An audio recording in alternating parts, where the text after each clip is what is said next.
सो है गाइस, स्वागत आपका एक बार फिर से आप ही के यूट्यूब चैनल में। और आज की इस वीडियो में बात करेंगे फर्टिलाइजर शेयरों को लेकर। आरसीएफ, राष्ट्रीय केमिकल एंड फर्टिलाइजर्स लिमिटेड, ठीक है, एफएसीटी, ठीक, उसके बाद आप लोग जीएनएफसी हो गया, चंबल फर्टिलाइजर्स, ठीक है, नेशनल फर्टिलाइजर्स। तो इन शेयरों में आप लोग देखोगे सुबह सुबह दिन में हमें तेजी देखने को मिली, सुबह सुबह तेजी देखने को मिली। और जब आप लोग देखोगे एनएफएल और आप लोग देखो आरसीएफ, इन्होंने तो ऑल टाइम हाई भी क्रिएट किया आज के दिन। तो ऐसा क्या हुआ जिसके कारण लास्ट में आते आते शेयरों में एक भारी भरकम फॉल हो गया। आरसीएफ 7% के करीब फिसला है, ठीक है। एफएसीटी की बात है तो 6% के करीब। नेशनल फर्टिलाइजर जो 5-6% भागा था, उसमें आप लोग देखोगे 6% की गिरावट आ गई। तेजी जो बनी वो तो गई गई, वैसे देखा जाए तो ऊपर से आप लोग देखोगे 15% के करीब फिसला है। और यहाँ पर ये शेयर आप लोग देखोगे अपने हाई प्राइस से, जो आज इसका हाई है वहाँ से 10% फिसला है भाई, जो ये राष्ट्रीय केमिकल्स है। तो इन शेयरों में आखिरकार ऐसा क्या हुआ कि इनमें बड़ी गिरावट आई है? तो इसके पीछे रीजन है बजट के अंदर हुई बड़ी अनाउंसमेंट। तो आपने कुछ एक चीज़ें देखी होगी भी जो चीप रही हैं, यानी जो चीज़ें सस्ती हुई हैं, या फिर आप लोग जो चीज़ें कॉस्टली हमें देखने मिली है, जो महंगी होते हुए नजर आई है, तो उसका इम्पैक्ट। दूसरा जो सबसे बड़ा कारण है वो आप लोग देखोगे पूरी मार्केट में जो एकदम से हाहाकार मचा गया था। वैसे तो मार्केट लास्ट में आता था रिकवरी ले गया, सबसे बहुत अच्छी बात है जो रिकवर हो गया। अदरवाइज पब्लिक को मोटा नुकसान हो गया था आज के दिन तो, क्योंकि मार्केट में हैवी जो करेक्शन है वो देखने को मिला। निफ्टी की अगर मैं बात करूँ तो 400 पॉइंट के करीब फिसल गया अभी निफ्टी, जो 400 पॉइंट फिसल गया था निफ्टी, बट लास्ट में आते आते शुक्र है रिकवरी आ गया। तो इसलिए देखो भी क्यों हुआ, क्योंकि वहाँ पर कैपिटल गेन टैक्स है, सिक्योरिटीज टैक्सेस है, ठीक है। यानी कि आप लोग स्टॉक मार्केट से जो बिलोंग करते हैं उन्हें बड़ा झटका मिला इस बजट से। स्टॉक मार्केट से जो भी बिलोंग करते हैं उन्हें बड़ा झटका मिला। देखो भाई, एक तो short term capital gain tax 15% से 20% कर दिया, long term capital gain tax 10% से 12.5% कर दिया।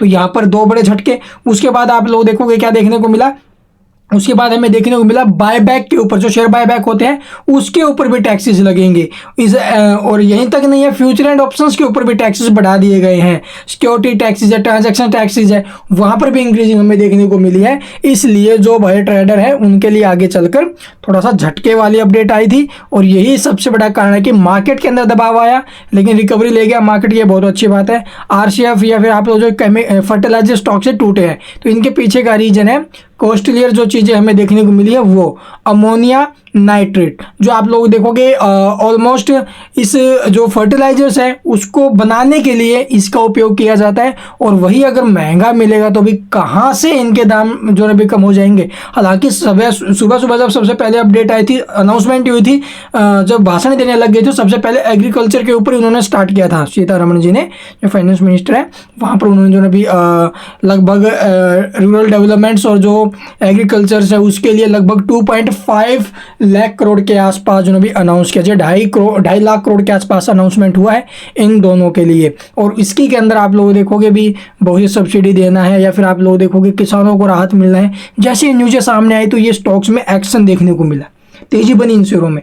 लेकिन जैसे ये अमोनिया वाली खबर आई फिर धड़ाम से हो गए शेयर ये। तो खबर क्या चले मैं आपको दिखाता हूँ। तो यहाँ पर देखोगे union budget 2024 what's cheaper and what's costlier, यानी क्या सस्ता हुआ है क्या महंगा हुआ है। तो यहाँ पर आपको मैं फुल जो लिस्ट है वो चेक करवाता हूँ भाई। जैसा कि यहाँ पर आप लोग देखोगे, ये देखो कैंसर ड्रग्स जो है, यानी कैंसर की जो दवाइयाँ हैं उनके अंदर जो है भी यहाँ पर कस्टम ड्यूटी को कम किया गया है, जिसकी वजह से एक अच्छा इम्पैक्ट देखने को मिलेगा। गोल्ड एंड सिल्वर यहाँ पर भी कस्टम ड्यूटीज को जो है प्रीवियस के मुकाबले 6% तक रिड्यूस कर दिया गया है। उसके बाद देखोगे प्लेटिनम के अंदर भी जो कस्टम ड्यूटी है उसको 6.5% तक रिड्यूस कर दिया गया है। इसके बाद यहाँ पर देखोगे सी फूड्स, तो सी फूड्स के ऊपर भी जो कस्टम ड्यूटी है उसको आप लोग देखोगे 5% तक कम कर दिया गया है। तो यहाँ पर ये कम होते हुए नजर। उसके बाद सोलर एनर्जी पार्क्स की अगर बात करें, यानी कि सोलर एनर्जी है या फिर आप लोग देखोगे पैनल वगैरह है, ठीक है, तो उसके जो पार्ट्स वगैरह हैं उसके ऊपर जो एक्सटेंड कस्टम्स है, यानी जो भी कस्टम ड्यूटी जो थी पहले उसमें कुछ भी चेंजेस नहीं किया गया, एज इट इज रखी गई है। उसके बाद देखो फुटवियर यानी कि लेदर वगैरह जो है उसके अंदर जो कस्टम ड्यूटी है वो कम कर दी गई है भाई।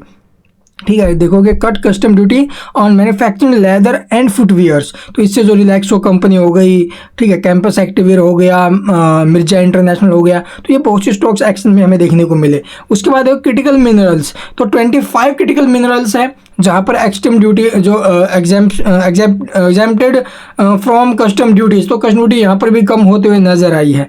उसके बाद देखोगे भी फेरो निकल एंड जो ब्लिस्टर कॉपर्स है, तो यहाँ पर भी हमें कस्टम ड्यूटी कम होते हुए नजर आ रही है। बट यहाँ पर इंक्रीज क्या हुआ है, इंक्रीज यहाँ पर देखोगे जो कॉस्टली जो महंगे हुए हैं वो टेलीकॉम इक्विपमेंट्स हो गए, 15% कर दिया गया, अभी पहले 10% था, वहाँ से अब 15% कर दिया गया। जो भी टेलीकॉम से रिलेटेड जो इक्विपमेंट्स हैं उसके ऊपर जो कस्टम ड्यूटी है वो इंक्रीज कर दी है, तो टेलीकॉम सेक्टर के लिए झटका। उसके बाद आप लोग देखो अमोनियम नाइट्रेट, तो ये है सबसे मेन फैक्टर जो पूरे फर्टिलाइजर्स के अंदर गिरावट का जो माहौल है उसने बनाया है। तो देखो custom duty on ammonium nitrate has been raised to 10%, तो आप लोग देखोगे पहले 7.5% के आसपास थी, अब इसको 10% तक इंक्रीज कर दिया है।